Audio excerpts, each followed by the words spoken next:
قرية بروما قرية كردية تتبع إداريا لمحافظة اللاذقية في جبل الكرد أو جبل الأكراد ناحية كنسبة منطقة الحفة.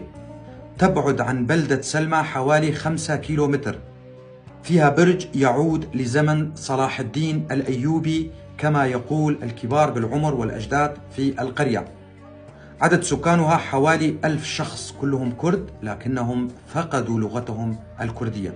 كان يوجد في القرية مدرسة ومستوصف، ومن عائلاتها بابو، برو، فارس، عترو، أحمد، علي آغا.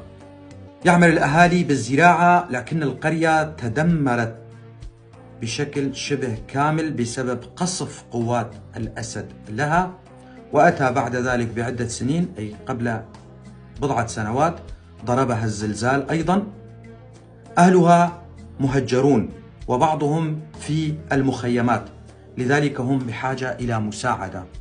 لأجل ذلك أناشد حكومة إقليم كردستان والإدارة الذاتية لشمال وشرق سوريا وكافة الأحزاب الكردية، والكرد من أصحاب رؤوس الأموال، أن يمدوا يد العون والمساعدة لأهلنا في قرية بروما وكامل قرى جبل الأكراد، سواء في اللاذقية أو حما أو إدلب، لأنهم في حالة يرثى لها.